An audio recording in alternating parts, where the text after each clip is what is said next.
Good evening. So, little shop update here. First wanted to show the finished product after some electrolysis on my dad's old clamps that, unbeknownst to me, had been left outside and had gotten really rusty. So I've got a before picture I'll splice in here.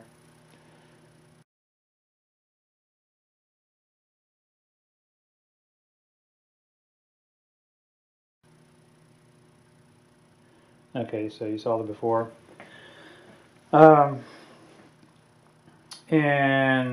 so these are really nice old clamps. I'm very glad to have them back. I was really afraid that they were so badly rusted that they, would just be beyond use. But really not bad. There's a lot of, good meat left in these things. So I'm happy about that. So it turns out I got 3 Armstrongs, a Wilton, 2 of these Brink and Cotton ones. And these all turned out great. The one that's still giving me trouble, this fella here, is a Brink. This is a Brink and Cotton. And I tell you, I think it basically went through the same conditions that these Armstrongs did, but it's having a harder time recovering. That sucker is really rusted down inside. I've got, PB blaster. I've tried heat, tapping it with a hammer, all kinds of things. And so it's still giving me trouble. I think the Armstrong was just better steel, honestly. So anyway, nice successful project. And I think I talk about this somewhere else, but the way I've been frustrated trying to do electrolysis for a while because I guess my battery chargers were the more modern type with the safety relay. They would kick off, and I didn't want to bastardize them or anything, so I just kept my eye out for an old battery charger, and finally one came along and did the trick. This was my Frankenpress I showed earlier.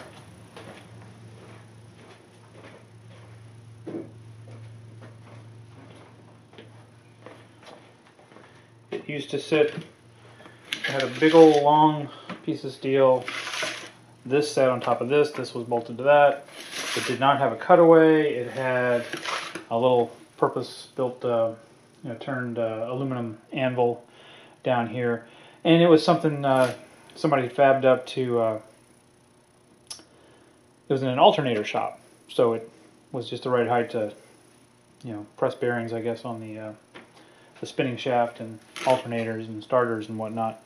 So it served their purpose that way, but I needed a press that worked the way it's supposed to work. So I went ahead and tried to make this back into something useful to me. And this was this project sort of sidetracked me from my lathe because I wanted to use it on the lathe. And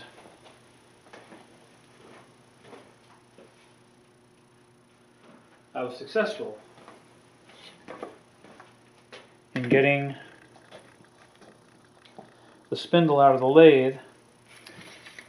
I figured, why beat on this with a hammer when I have this? I just need to fix it. So I fixed it.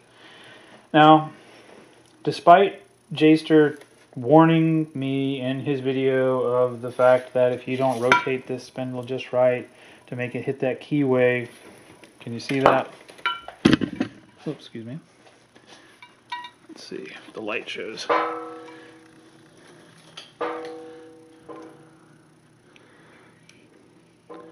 I don't know if you can see where. Am I looking on the wrong side? No, that's the right side. Yeah, I did. You're supposed to try to get that Woodruff key when you're pushing it out to line up with that notch. And I thought I had it lined up, but something turned while I was pressing. And so I ended up dinging this just like Jayster did with his. Even using the press. So you know, that'll be, I'll try to straighten that out best I can. But this is the next part to go back together, to get you know, stripped and painted and put back on the lathe. These bearings, I don't know, they feel pretty good. They were rough, you know, when they were installed, and I think that's just because of, you know, being kicked around the scrapyard and getting grit and whatnot in them. So I'm hoping that when I clean them up, that they'll be functional. I don't know what these would cost to replace, probably not too much, but if the old ones are good, I'm going to run with them. We'll find out.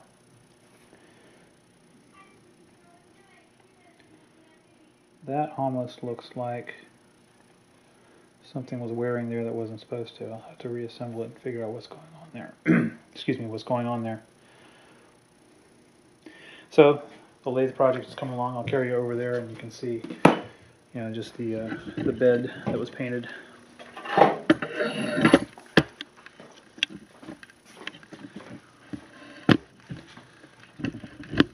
So it's looking pretty good.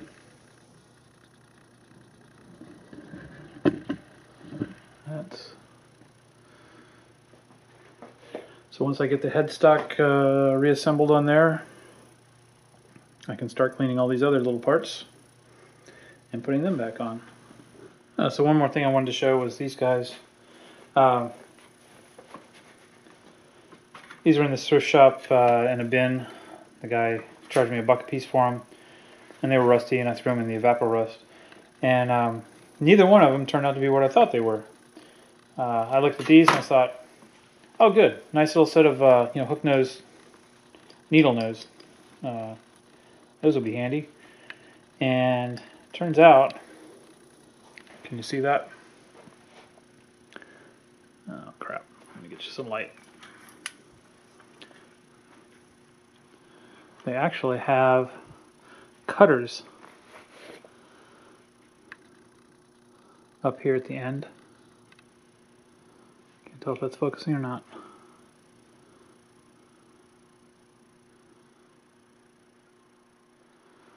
Anyway, I looked them up by the part number, and somebody else had some of these on eBay there.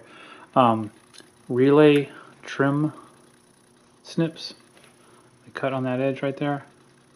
So I'm not sure what sort of relays you would be trimming with those, but that's what they're supposed to do. And this thing here I thought was just basically, I mean, you have to picture it rusty and dirty and everything. I just thought it was pretty much a you know, rough forged kind of thing. I saw it as something that I'd go, you know, pulling stuff out of the evapor-rust or whatever with. And you know, cleaned up. I was like, wow, this is actually nicely machined and all this. And you know, again, I looked up the Pexto part number and everything. So it turns out these are called triple radius gas line pliers. So what do you know? And I puzzled over, okay, where's the triple radius here? I see 1, I see 2, and then, oh, okay, I think that's supposed to be the number 3 right there. So, they were $1 a piece. I now wonder if I'll ever use either one of them. I bought them thinking I had a purpose for both of them, but they're still pretty cool. Nice paperweights. I'd still pay $1 for them. So these gas line pliers are going to go in with a bin full of special purpose pliers that were my dad's auto mechanic stuff, and I think they're a very similar type of an idea. They're meant not to crush, allow you to grip, you know, hoses.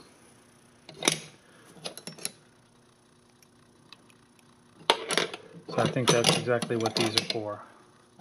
And so they'll live in here until such time as I ever get around to fixing up my wife's Mustang, which she's had forever and is sitting here taking up half of my garage. So I wanted to mention one more thing about this old press. It really bugs me. You know, I'm usually one to talk up old American-made stuff and how much better it is than, you know, modern stuff. But look at this. I do. Okay. Must have tightened it down too much. There we go. I mean, can you see the angle this thing's cut at? Not just this faceplate. That's bad enough in itself. That's cosmetic, but still sloppy as all get out. I'm talking about the actual travel of the ram in the channel that's machined in the body here. It is way off. So that, I don't know, that took some of my enthusiasm out of the project that I sort of had in mind with it previously. I'm actually considering whether it's worth it to try to fix that. And I might try it no matter what, even if it's not technically worth it, just as an exercise. I mean, what have I got to lose? It's it's basically scrap. What I could do, I'm thinking, you can see if you look at the top, just how far off, how much narrower this is than this. If I had my scale handy right now, I'd go ahead and measure it for you. But I mean, it's visual. So, what I thought, if I could get it set up on my mill, which would be kind of a challenge for me, given how irregular that shape is, and the fact that I don't have the world's biggest collection of hold downs and whatnot. But anyway, if I could get it set up, then I could machine a straight notch in there and then shim the sides with brass. I've got some brass that I could use that I picked up at the scrapyard.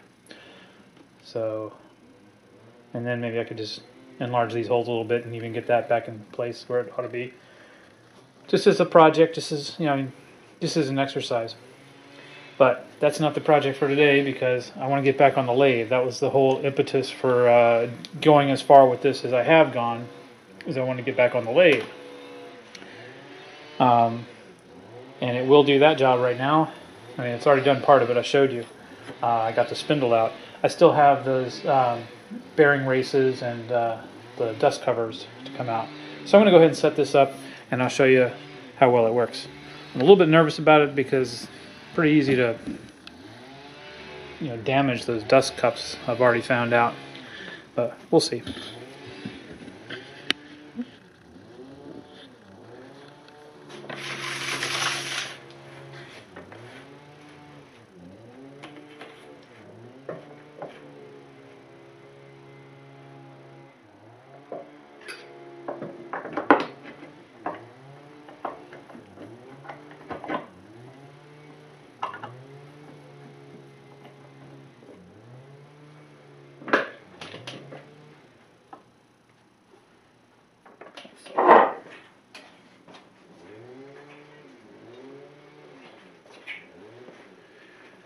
Alright, so is that in the frame?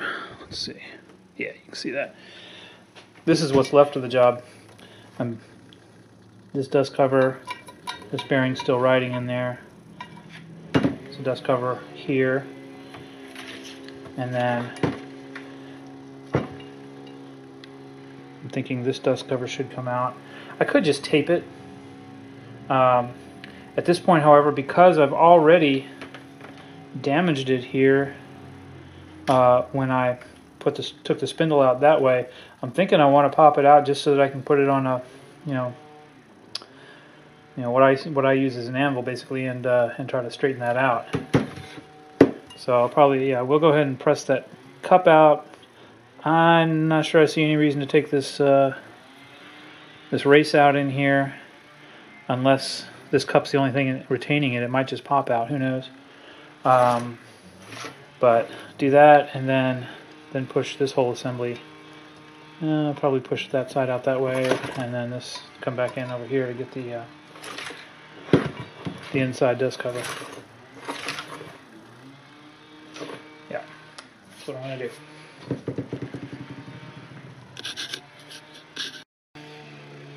Alright, so the press in action. Here goes.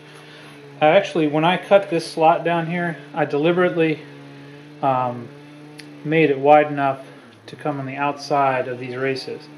So that was the whole impetus for getting this press back to where I could use it this way.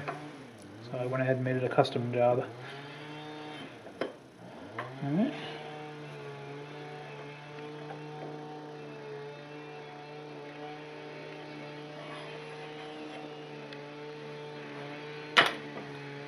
Popped right out. You can see the damage that was done to it previously, so I'll be trying to fix that. And now, let's see how this is going to work. I wonder if this rod will be the right size to do what I want to do. And nope, not even if I mean, I could turn. This has been used as a, basically a pounder for, since my dad had it. I could turn that flare off, the mushrooming off, but it still would be too big to get through there, but I think I have a smaller one. Yeah, let's see how this would do. That is darn near perfect. Okay, so assuming I've got clearance down there, and I do. Yep. Okay. So now, oh dang, I'm gonna have to turn it around.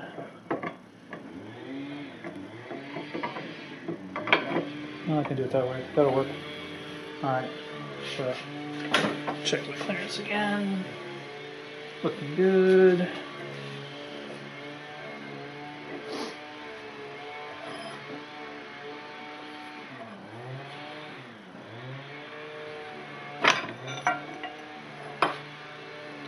Not too hard.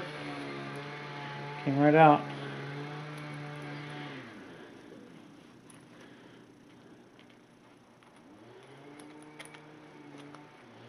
That's how those bearings went in there.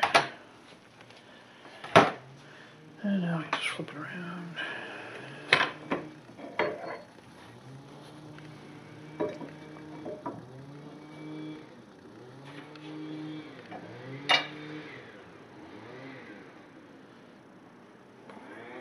Whoa! Ow!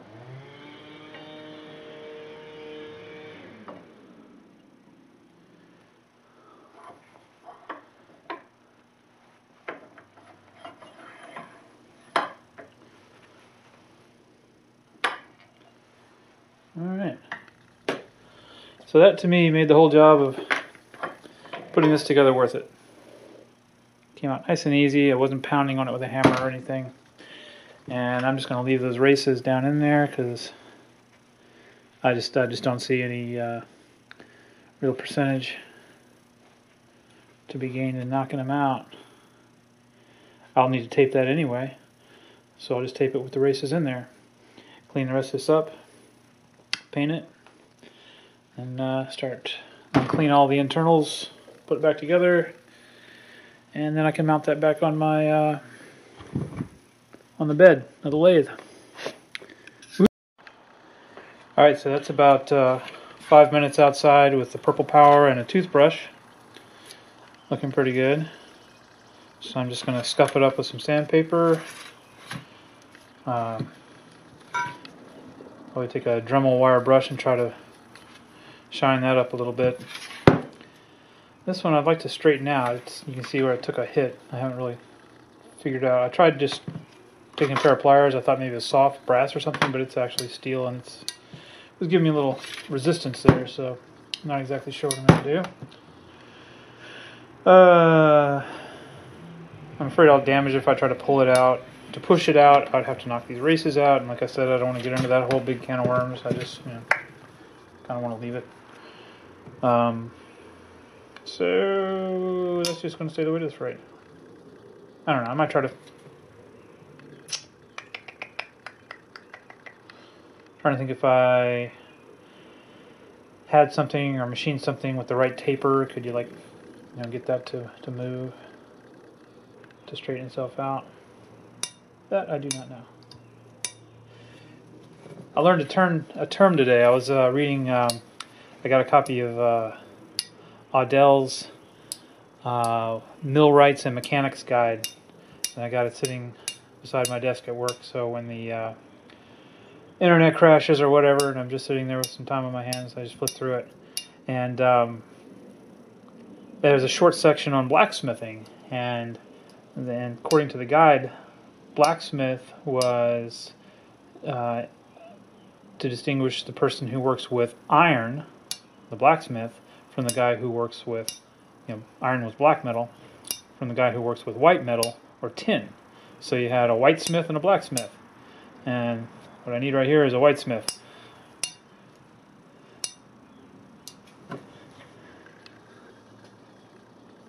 Actually, can you see that from there? This is what I'm talking about. It's supposed to be nice and round like that one. Won't affect the function, but trying to make it nice.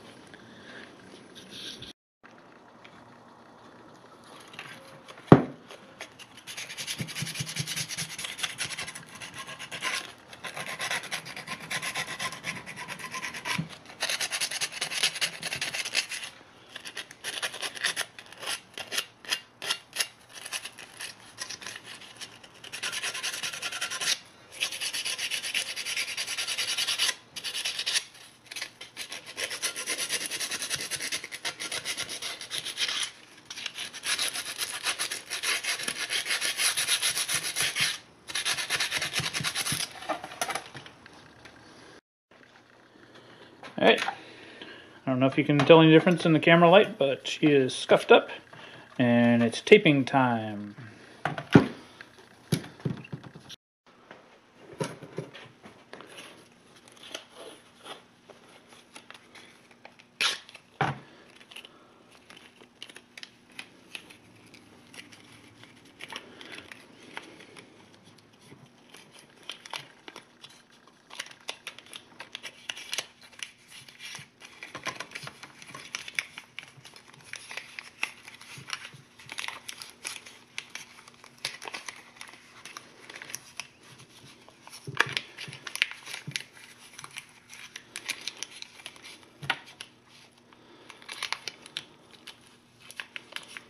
Yeah, this is not working out so well. Worked out better when I pieced it a little bit at a time. There we go.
Should have gotten a fresh blade on here.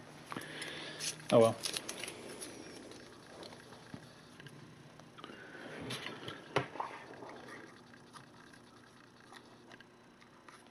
There we go.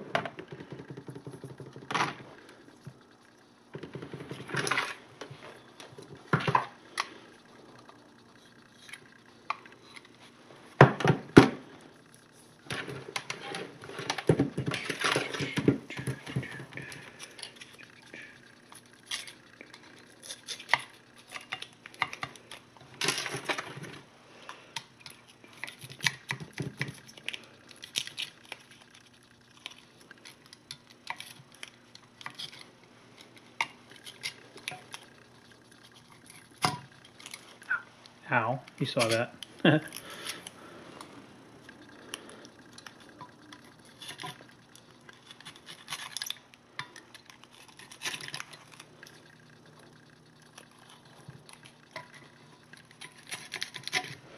The inside's not so neat. I don't have a nice smooth edge to cut against and shear it off. I don't think a whole lot of people are going to be looking on the inside.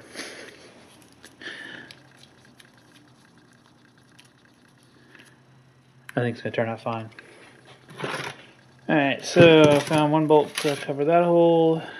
Those holes. So I'll find me something to get up into there. For the tape, maybe I'll get the tape to work. Let's see. Or do I want to do that? Sure, why not?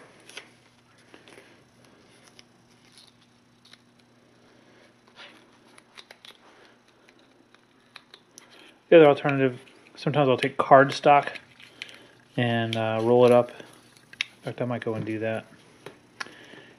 And then just let it expand into there. Works pretty well.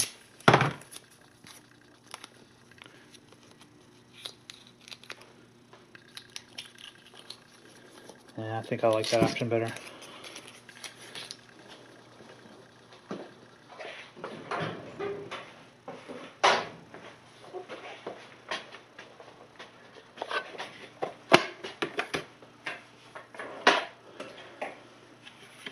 Advantage of going this route is I can, pretty much pick a close size, close to what I want.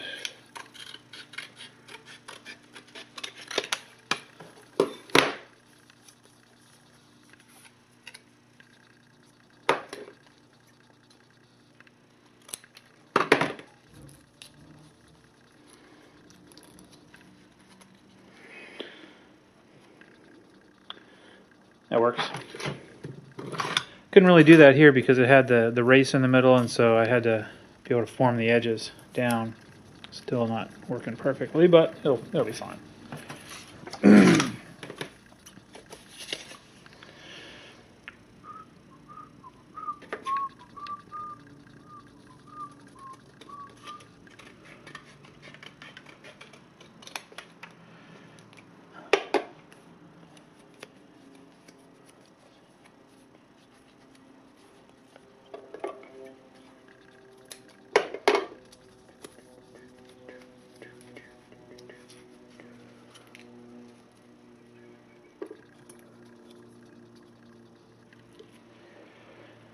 And put some tape around these guys.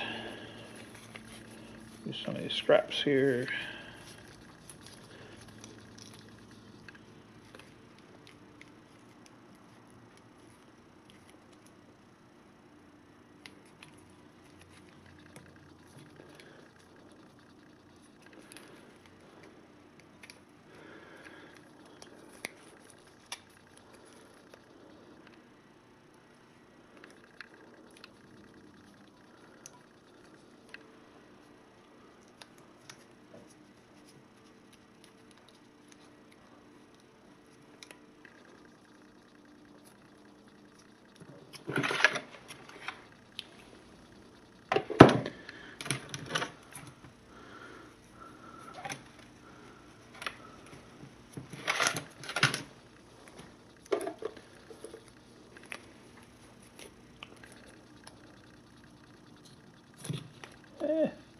Come back.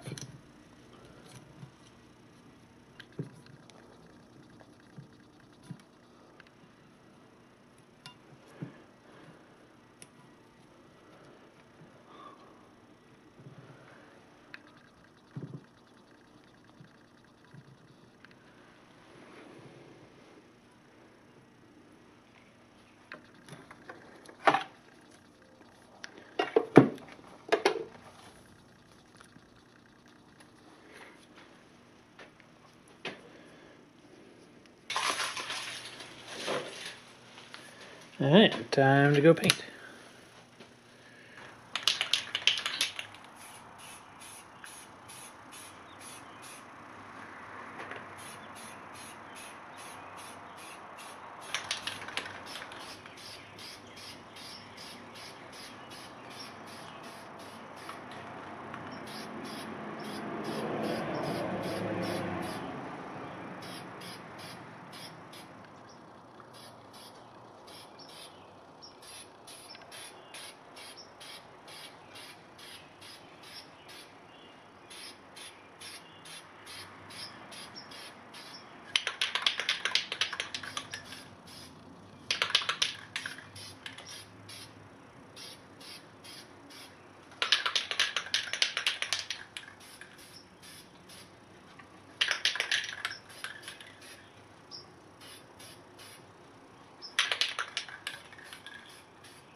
That's 2 coats.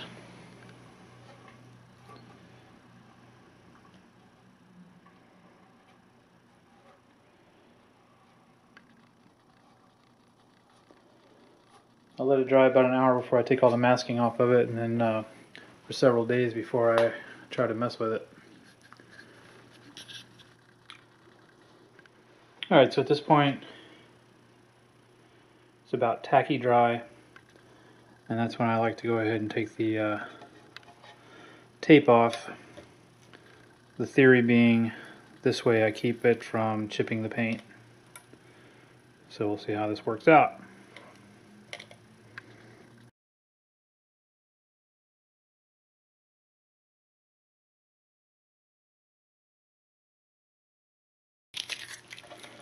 Alright, so that is now going to be allowed to dry for a couple. Let me go ahead and back this out.